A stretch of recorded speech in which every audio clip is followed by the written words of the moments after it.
واقعہ کربلا اس سے ریلیٹڈ نہیں ہے کہ جی ان کے اوپر پانی بند ہو گیا، ان کے اوپر ظلم ہوا، کتنے بندے شہید ہوئے، یہ سیکنڈری چیز ہے. اصل چیز ہے کربلا ہوئی کیوں نبی علیہ السلام کی محنت کو 50 سال کے اندر اس لیول تک پہنچا دیا گیا کہ ہزاروں صحابہ زندہ ہیں اور نبی صلی اللہ علیہ وآلہ وسلم کی پوری اولاد ذبح کر دی جاتی ہے.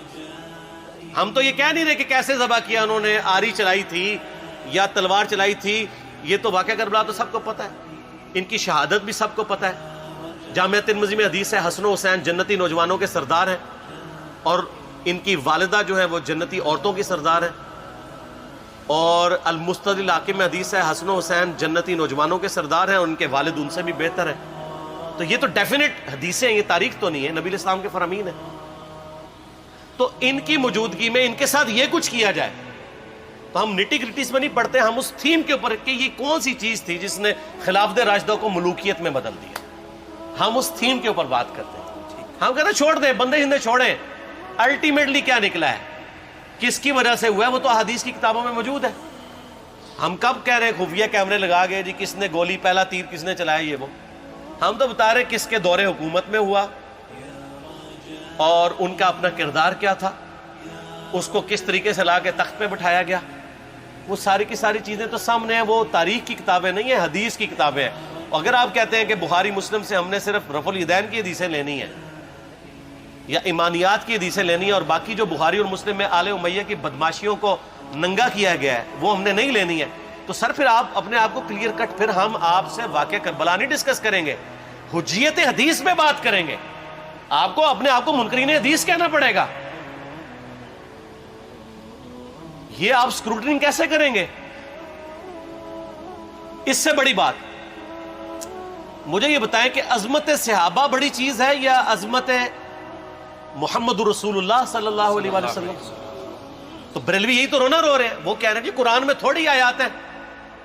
آپ پھر مڑ مڑ کے پڑھتے ہیں قل انما انا بشر مثلکم، اس میں تو نبی علیہ السلام کی تنقیص ہو رہی ہے.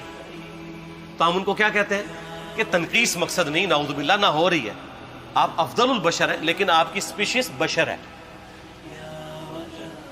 یہ ہم اپنا عقیدہ سمجھتے ہیں، وہ اس کو تنقیص شمار کرتے ہیں.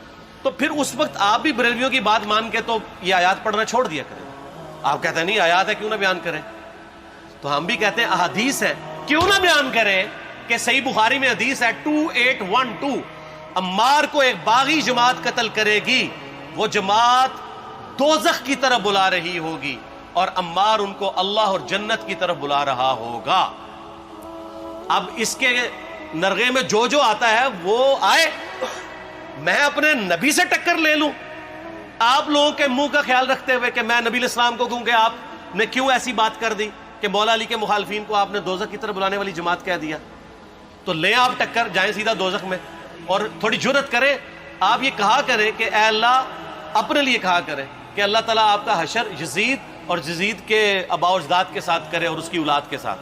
ہم کہتے ہیں کہ اللہ تعالیٰ ہمارا حشر جو ہے وہ مولا حسن حسین، مولا علی علیہ السلام اجمعین اور اہل بیت کے ساتھ کرے، آمین. اور آپ میں تو اتنی جرت نہیں آپ یہ بات بھی کر سکیں کیونکہ ان کو پتہ ہے. تو نبی علیہ السلام کی احادیث کو بیان کرنے کو یہ سمجھتے ہیں کہ جی اس سے مصیبت کھڑی ہو جائے گی، تو اپنے آپ کو منکرین حدیث ڈکلیئر کریں. پھر حجیت حدیث کا مقدمہ ڈسکس ہوگا، پھر کربلا نہیں ڈسکس ہوگی. اور یہ ٹی وی پہ بھی آ کے مولوی بیٹھے ہوتے ہیں، سنیوں کے بھی شیعوں کے بھی، مڑ مڑ کے جی وہ یزید نے یہ کر دیا. وہ یزید نے کیا کیا ہے یار؟ وہ تو سسٹم کا نمائندہ بن کے آیا جو پیچھے سے خراب تھا. یزید کو لے کے بیٹھے ہیں، یزید یزید یزید یزید. بھائی پیچھے سے معاملہ خراب ہوا. اگر نہیں یقین آتا تو یہ بخاری مسلم کی میں نے آلموسٹ 200 سے زیادہ احادیث مین اسٹریم کی کتابوں سے اکثر بخاری مسلم سے جمع کیے، پڑھے. اور سر میں نے تو ان کو چیلنج دیا ہے یہ حدیثیں پڑھ کے نا اپنے ممبروں سے صرف ان حدیثوں کی تشریح اپنی پبلک کے سامنے کر دیں. نہیں کر سکتے تو وہ لعنت کے مستحق تو ہو رہے ہیں حق چھپا کے، اور قیامت دن کے منہ پہ لگام ڈالیے. اور پھر مڑ مڑ کے کہتے ہیں نہیں جی وہ کچھ چیزیں خاص ہوتی ہیں وہ عوام الناس کے سامنے نہیں کرنی چاہیے. وہ صحابہ کرام بھی بعض اوقات ایسی باتیں پبلکلی نہیں کرتے تھے. میں نے اس کے اوپر بڑا ایک میرا کلپ ہے یوٹیوب پہ، مولا علی سے متعلق 5 جھوٹ. تو میں نے کافی ساری چیزیں اس میں ڈسکس کی ہیں. لیکن میں یہ کہتا ہوں کہ اللہ کے بندو، جو چیزیں نبی علیہ السلام نے منع کی ہیں بیان کرنے سے وہ تو ہم ڈسکس کر بھی نہیں رہے. میں نے آج تک آپ کو منافقین کے نام بتائے؟ آپ نے حذیفہ ابن یمان کو بتائے تھے نا آپ صلی اللہ علیہ وسلم نے؟ صحیح بخاری میں آتا ہے. تو میں نے آپ کو بتائے، آپ رازدار رسول تھے، ختم ہوگی بات. میں نے کبھی ڈسکس کی ہے؟ اگرچہ میں نے صحیح مسلم کی حدیث 7035 نمبر ڈسکس کی ہے کہ نبی علیہ السلام نے فرمایا میرے صحابہ میں 12 منافق ہیں، وہ کبھی بھی جنت میں داخل نہیں ہوں گے یہاں تک کہ سوئی کی ناکے سے اونٹ نہ گزر جائے، اور ان میں سے 8 ایسے ہے جس کی کمر پہ دوبیلا پھوڑا نکلے گا. میں نے آج تک آپ کو بتایا کہ کس کس کی کمر پہ دوبیلا پھوڑا نکلا اور اس کی موت اسی پھوڑے میں ہوئی ہے؟ بتایا؟ تو میں تو وہ چیزیں ڈسکس بھی نہیں کر رہا، میں وہ چیزیں ڈسکس کر رہا ہوں جو نبی علیہ السلام نے علامات النبوہ میں بتائی ہیں.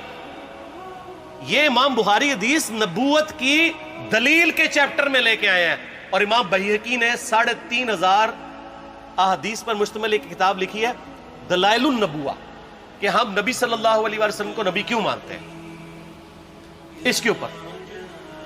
اور اس میں یہ ساری حدیثیں عمار بن یاسر کے قتل والی لے کے آئے ہیں،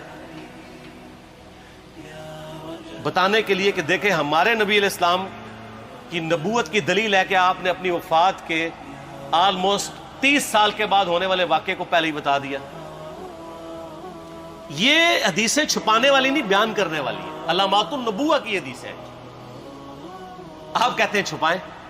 اگر کوئی حدیث دنیا میں نہیں چھپائی جا سکتی نا تو وہ علامات النبوہ والی حدیث ہے، کیونکہ وہ تو نبی صلی اللہ علیہ وسلم کی نبوت کو جسٹیفائی کرتی ہے. ورنہ میرا ایک معصومانہ سوال ہے کہ نبی صلی اللہ علیہ وسلم نے یہ باتیں کر کے ان کے زوم میں نعوذ باللہ امت کو مصیبت میں ڈال دیا. آپ نے خود ہی فرمایا کہ یہ ہوگا. کیوں فرمایا آپ نے؟ میں تو بیان کر کے مجرم ہوں. تو جس نے مجھے خبر دی ہے ان کے بارے میں آپ کا کیا خیال ہے؟ یہ مسند احمد کی حدیث یہ میں نے گھر بیٹھ کے بنائی ہے کہ میری بیوی کا کیا حال ہوگا جس پہ خوف کے کتے بھونکیں گے. تو سیدہ عائشہ سے مجھ سے زیادہ نبی علیہ السلام کو محبت تھی، لیکن آپ اللہ کے پیغمبر تھے، آپ نے اپنے گھر کی خبر بھی نہیں چھپائی، بتا دی کہ یہ ہوگا. اور اس سے بڑھ کے آپ صحیح بخاری میں دیکھیں عمار ابن یاسر کا خطبہ ہے. میں نے یہ سارا، پریشان نہیں ہونا، یہ ریسرچ پیپر میں سارا کچھ موجود ہے اور کوئی چیز بھی ایسی نہیں جو اس میں سکپ ہو. صحیح بخاری میں خطبہ ہے کہ عمار ابن یاسر کو مولا علی نے بھیجا کوفے میں. کوفے والے نیوٹرل ہو گئے تھے کیونکہ بصرہ سے سیدہ عائشہ آ رہی تھیں اور وہاں پہ انہوں نے کہا نہ ہم سیدہ عائشہ کا ساتھ دیں گے نہ مولا علی کا دیں گے. تو عمار ابن یاسر کو تیار کرنے کے لیے، یعنی وہاں کے جو عوام تھی اس قتال کے لیے، مولا علی نے بھیجا. تو سیدنا عمار ابن یاسر نے وہاں پہ کوفے کے ممبر پہ خطبہ دیا. بخاری کے الفاظ ہیں، اوپر والی سیڑھی پہ عمار ابن یاسر نے حسن ابن علی کو بٹھایا، حالانکہ حسن ابن علی سے 4 گنا بڑی عمر تھی عمار ابن یاسر کی، 90 پلس ہو چکے ہوئے تھے، 3-4 گنا ان کی عمر تھی، لیکن اہل بیت کا احترام کیا. خود نچلی سیڑھی پہ بیٹھے. بخاری کے الفاظ ہیں کہ اے لوگو اللہ نے تمہیں آزمایا ہے، ایک طرف دنیا اور آخرت میں تمہارے نبی کی بیوی ہے سیدہ عائشہ، دنیا اور آخرت میں، یعنی عزت اپنی جگہ قائم. یہاں لوگ سمجھتے ہیں کسی کی غلطی آ گئی تو پتہ نہیں کیا ہو گیا. وہ یار اس کا مرتبہ اپنی جگہ ہے، غلطی اپنی جگہ ہے، پیغمبر نہیں ہے وہ. اور دوسری طرف علی ابن ابی طالب ہے. اللہ اب دیکھے گا تم عائشہ کی اطاعت کرتے ہو یا اللہ کی.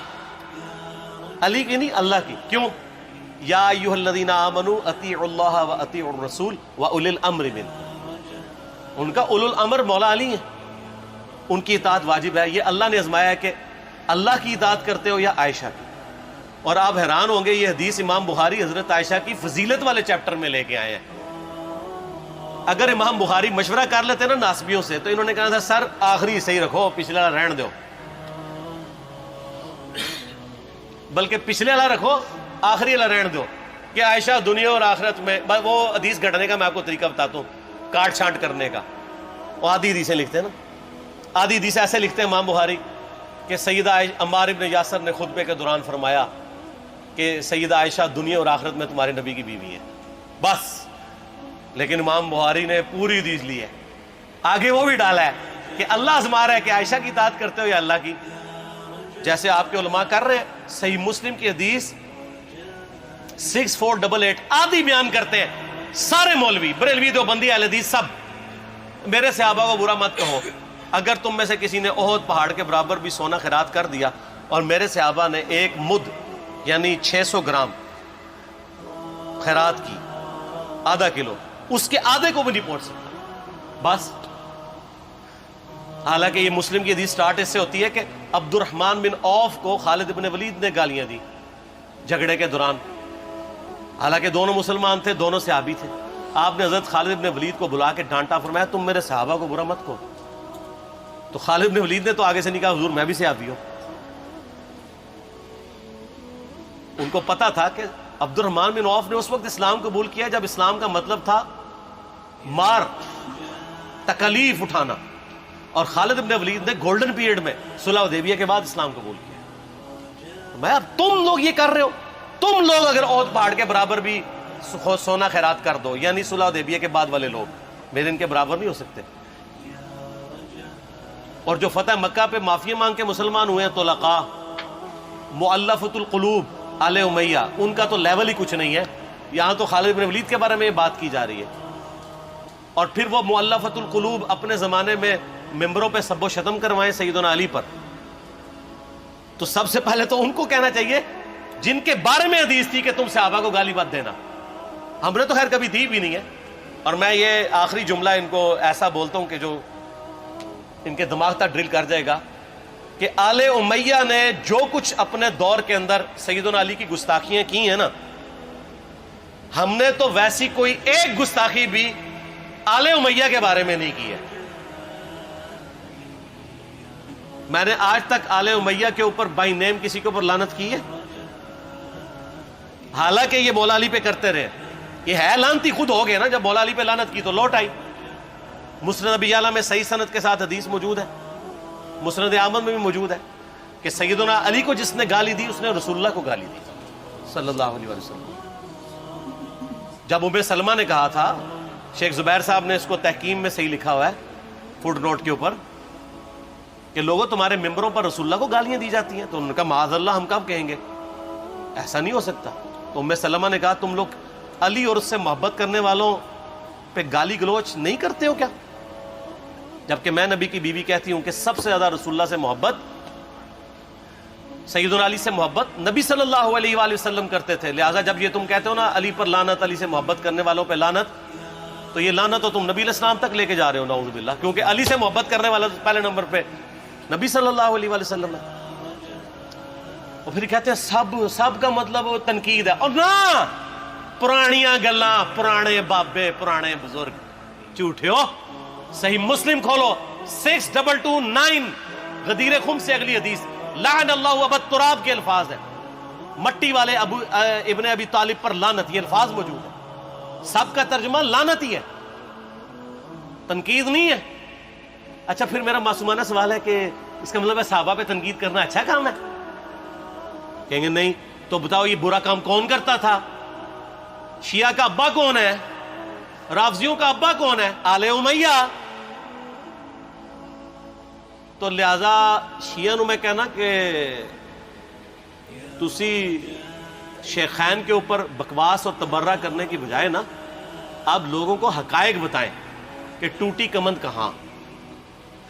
یہ سب مجرمین آل امیہ ہے، اور یہ آل امیہ اور بنو ہاشم کی لڑائیاں نبی علیہ السلام کی بعثت سے پہلے چل رہی تھی، صدیوں سے چل رہی تھی۔